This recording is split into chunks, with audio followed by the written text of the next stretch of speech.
ఆత్మయందు నిష్ట కలిగి ఉండాలి. తర్వాత ఎప్పుడు కూడా ఆత్మ విచారణ చేస్తూ ఉండాలి. నిష్ట కలిగి అంటే ఇవన్నీ కూడా మనకి ఉంటే, ఈ దుష్ప్రవర్తన లేకుండా ఇవన్నీ ఉన్న తర్వాత కూడా ఈ ఆత్మనిష్ట అంటే ఏంటి? ఇప్పుడు మీకు ఇప్పుడు అంతర్ముఖ సాధన అనేది ఏంటంటే ఒక సాధన నేర్పించారు.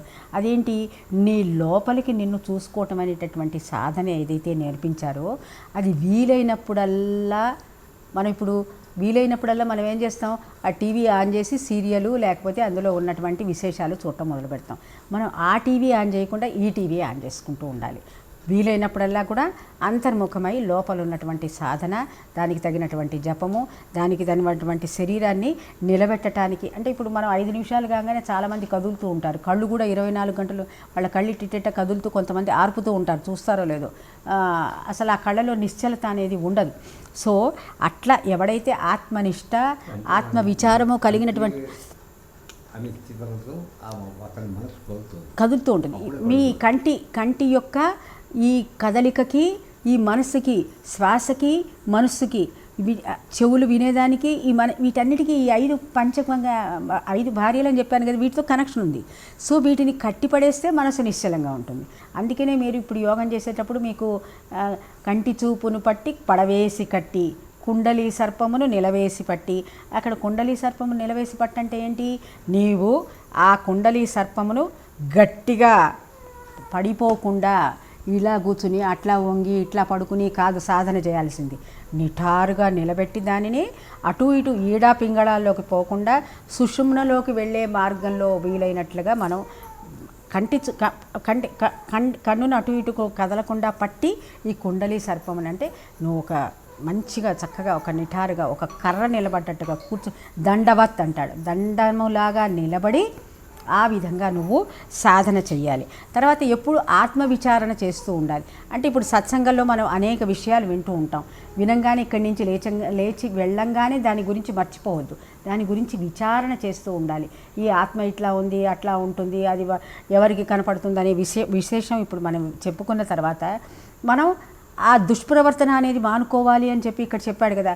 సో నిరంతరము నీ యొక్క కర్మలని పరిశీలించుకుంటూ నేను ఏదైనా తప్పు చేస్తున్నానా అనేటటువంటి విచారణలోకి నువ్వు రాగలగాలి. సో దీనికి ఒక చిన్న ఉదాహరణ కూడా చెప్తారు. ఏంటంటే ఒక రాజుగారు ఉన్నాడు.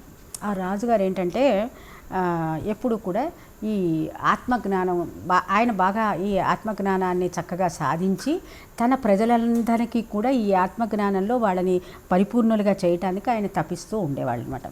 సరే ఒకరోజు ఏం చేశాడంటే ఇట్లాగే సత్సంగం పెట్టాడు. సత్సంగం పెట్టి అక్కడికి ఆ సత్సంగానికి ఒక 12 ఏళ్ల పిల్లాడు కూడా వచ్చాడు. ఒరే బాబు ఇటు రారా అని చెప్పి సరే ఆ పిల్లవాడు వస్తాడు. ఆ పిల్లవాడు ఏంటి? ఒక హరిజన బాలుడు. అతను హరిజనులు అంటే మామూలుగా సాంఘికంగా మనం మాట్లాడుకునే భాషలో కొద్దిగా మనం అందరూ ఏంటంటే కుల మతాల గురించి అది ఆత్మజ్ఞానానికి విషయానికి వచ్చేటప్పటికి దానికి అసలు సంబంధం లేదు. కానీ మామూలుగా మన వ్యవహారంలో అట్లా ఉంటుంది కాబట్టి ఆ పిల్లవాడిని పిలిచి ఒరే బాబు నువ్వెవరివి అని అడిగాడు. అడగగానే నేను ఫలానా అంటే యాదయ్య కొడుకుని, నేను హరిజన బాలుణ్ణి అని చెప్తాడు ఆ పిల్లాడు. అప్పుడు ఈయన ఏమంటాడంటే ఒరే నువ్వు హరిజనుడివి అని అట్లా చెప్పుకోకూడదు. నేను ఆత్మని, నేను ప్రకాశవంతుడిని, నాలో ఉన్నటువంటి ఆత్మే నేనై ఉన్నాను అని చెప్పుకోవాలని చెప్పి ఆ పిల్లాడికి చెప్తాడు. సరే ఆ పిల్లాడికి అది అర్థం కాలేదు. అయిన తర్వాత సరే మళ్ళీ అని చెప్పి వెంటనే మళ్ళీ అడుగుతాడు, ఏరా నువ్వెవరివి అనగానే అంటే నేను ఫలానా యాదయ్య కొడుకుని, ఫలానా వెంకటయ్య మనవణ్ణి, నేను హరిజన బాలుణ్ణి అని మళ్ళీ చెప్తాడు వాడు. అట్లా ఎన్నిసార్లు అడిగినా వాడు అదే మాట చెప్తున్నాడు. ఈయన ఏమిటి అట్లా కాదురా, నువ్వు ఆత్మస్వరూపాన్ని, ప్రకాశవంతుడివి, నువ్వు అన్ని చోట్ల ఉంటావు, నువ్వు ఈ శరీరంలో మాత్రమే కాదు నువ్వు అంతటా ఉన్నావని మళ్ళీ ఆ పిల్లవాడికి అర్థమయ్యేటట్టుగా చెప్పాడు. చెప్పిన తర్వాత సరే ఇప్పుడు చెప్పు నాయన నువ్వెవరివి అని అడుగుతాడు. అడిగితే వాడు అంటాడు నేను స్వరూపాన్ని, ప్రకాశవంతుణ్ణి, అన్ని చోట్ల ఉన్నాను, కానీ నేను ఫలానా యాదయ్య కొడుకుని, నేను హరిజన బాలుణ్ణి అని చెప్పి చెప్తాడు చివరికి. సో అట్లా అంటే మనకి ఏంటంటే ఆ థాట్ పోదు. ఎప్పుడూ కూడా నేను ఫలానా వ్యక్తిని అనేటటువంటి విశేషం మన నుంచి వైదొలగదు, పోదనమాట. ఎందుకంటే నేను ఈ అంటే ఎవరికి వాళ్ళం మనం, అంటే ఈ శరీరాన్ని అంటిపెట్టుకుని ఉన్నాం. ఈ శరీరం నువ్వు కాదు అని వేదాలు, ఉపనిషత్తులు, అష్టాదశ పురాణాలు అన్నీ చెప్తున్నాయి, పెద్దలందరూ చెబుతూనే ఉన్నారు. కానీ నువ్వు ఎన్ని చెప్పినా బాబా కనకయ్య అంటే నేనే అనేటటువంటి విషయానికి మనం వస్తూ ఉంటాం. కాబట్టి ఇది ఎప్పుడూ దీని గురించినటువంటి విచారణ నీకు నువ్వు చేస్తూ సాధన, నీ లోపల నువ్వు ఉన్నటువంటి సాధనలో నిమగ్నం అవుతూ ఈ శరీరానికి అనవసరమైనటువంటి దర్పముతో కూడినటువంటి అంటే నేను ఆ లోపల పరమాత్ముడు చెప్తే పనిచేస్తున్నాను, ఆ పరమాత్ముడు ఉండటం వల్ల నాకు ఈ శక్తి వస్తుంది అనేటువంటి విషయాన్ని మాటిమాటికి గుర్తు చేసుకుంటూ ఎవడైతే చేస్తాడో వాడు ఈ ఆత్మని తెలుసుకోగలుగుతూ ఉంటాడు అని. ఇంకా మనకు ఇంకో 5 నిమిషాల టైం ఉందా? ఇక్కడికి టైం అయిందంటే ఆపుదాం, లేకపోతే ఇంకా కొంచెం వివరణ ఉన్నది దీనికి, లేదా రేపు చెప్పుకుందాం. ఓకే. సో ఇప్పుడు ఈ హరిజన బాలుళ్లాగా మనం ఈ ఆత్మ గురించినటువంటి నేను ఈ శరీరాన్ని అనేటటువంటి భావన దాటి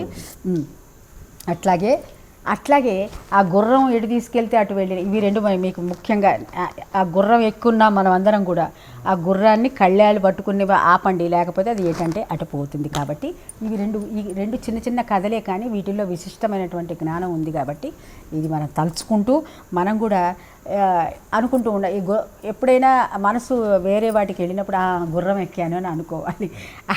అట్లాగే ఆ గుర్రం ఎక్కడం అది తర్వాత చెప్తారు గురు. రెండోది, ఈ హరిజన బాలుల్లాగా నేను ఈ శరీరాన్ని అనే ధ్యాస మానేసి నేను ఈ లోపల ఉన్నటువంటి పరమమైనటువంటి ఆత్మని అనేటువంటి ఒక తపస్సుతోటి, ఒక నిశ్చలమైనటువంటి బుద్ధితోటి, ఒక విశిష్టమైనటువంటి జ్ఞానంతో, ఒక నమ్మకంతో ఎవడైతే ఈ చరిస్తూ ఉంటాడో వాడికి ఈ ఆత్మజ్ఞానం తప్పకుండా వివృణతే. ఆ ఆత్మ తనంతట తానుగా అతనిలో ప్రకాశించి అతనే ఆ ఆత్మ అయి ఉన్నాడని చెప్పి సంగతి తెలుపుతుంది. సో ఇంతకీ వాటికి ఆపుదాం.